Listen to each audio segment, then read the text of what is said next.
How to make chickpea curry easy. Tasty chickpea curry that is a delight.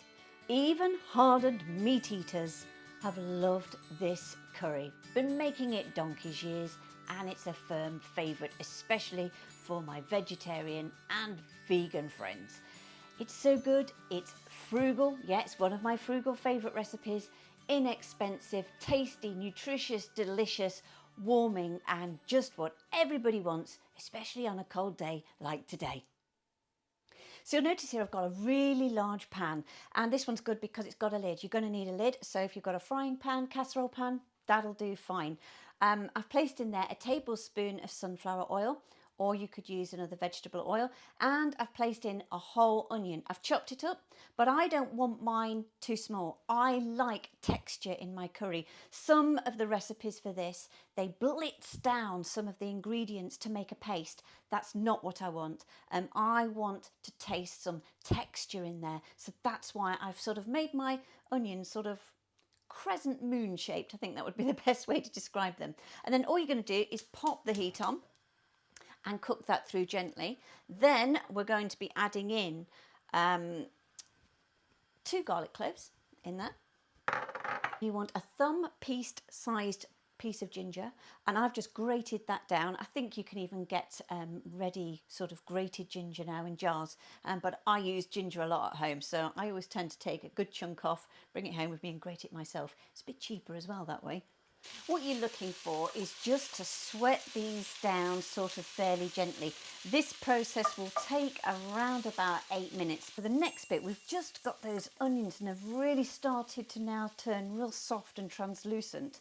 We're going to add in some mushrooms. So I've got a fair few mushrooms there, just a nice bowl full, and I've just chopped them in half. I choose sort of button and white mushrooms for this because otherwise if I use brown mushrooms it can sort of make the dish go a slightly different colour. Doesn't change the taste much, but certainly is more pleasing with white ones. Then we're going to start adding in the spices, my favourite bit. So we've got a teaspoon of turmeric, so get that in. We have got here about 2 teaspoons of ground coriander, so in that goes. We have got a teaspoon of garam masala. I love the smell of garam masala, it's absolutely gorgeous. And then a teaspoon of ground cumin.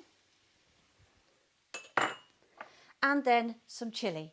Chilli is a very heated debate in our household because husband really does not like a lot of heat. So I'm just using a few chilli flakes, but if you are a heat monster, please put in as much chilli as you like. But if I did that to my husband, he probably wouldn't speak to me for a fortnight. So just a few chilli flakes for him because it is all about him. And then what you're going to do is on this heat, you are going to mix this round.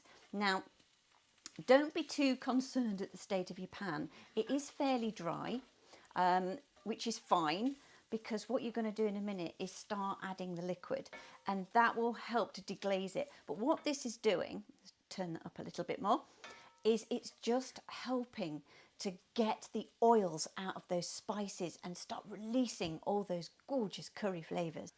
So as you can see, it's quite a dry, coated mixture now.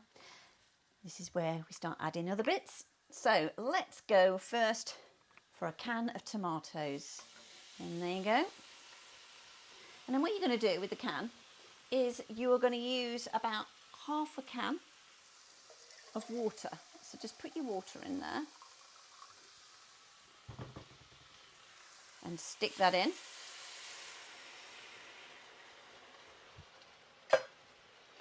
Give that a real quick mix round, just to combine everything. Then we're going to tuck a bay leaf right underneath there. That really does give a lovely taste to it. I often use bay leaves in things like stews and that. It just adds a real beautiful flavour. Then I've got a can of chickpeas. This is what I love about this. It's quick. So you're not soaking your chickpeas. If you want to, you can. But all I've done is rinse them, drain them, and then I'm going to be adding them in. And then I like to add other things. So I've used potatoes today, and all I've done is I've got potatoes, I've not bothered de-skinning them, and I've just chopped them up into sort of quarters. So in that goes. But you could use anything else as well. You know, don't be afraid if you've got some aubergine, something that's fairly strong that can take a dish like this, maybe chunks of butternut squash or pumpkin, or like the mushrooms and that I've used. It's got to be something fairly hardy that doesn't go into a squelchy, squishy mess. So we've just got all this combined now, and what I'm going to do is I'm going to pop the lid on now for about 30 minutes.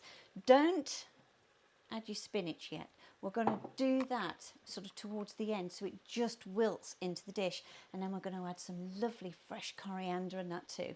But just leave this now for around 30 minutes, as I said, just until the potatoes especially are starting to soften. So around 30 minutes has now passed. I just want to check that the potatoes are actually cooked through. There we go. Yeah, beautiful and soft. That's exactly how I want it.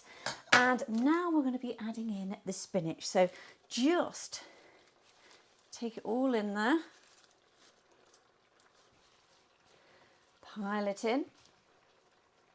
And then what you're going to do is just put the lid back on and let it simmer again gently for another 5 minutes. So the spinach is now wilting down beautifully into the curry, and we just want to make sure that it's all combined through. So just take the lid off, give it another stir through. The last bit, of course, is seasoning. We want to make sure that it's all seasoned correctly. So I've got some fresh coriander here.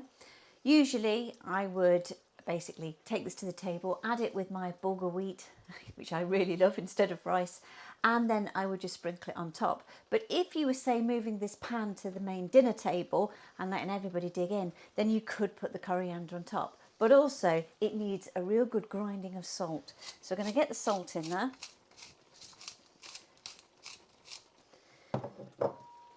Again, stir around to make sure it's all gone through. You can then remove the bay leaf. Yep, out it goes. And then all that remains to be done is just to test for that seasoning again. So let's give this a try. Oh, lovely. Just perfect. If you find that you've used tomatoes and they're really acidic, that can sometimes happen depending on which brand you buy. You could sweeten it very, very slightly with a teaspoon or so of honey or a little bit of sugar, but that is perfect to me.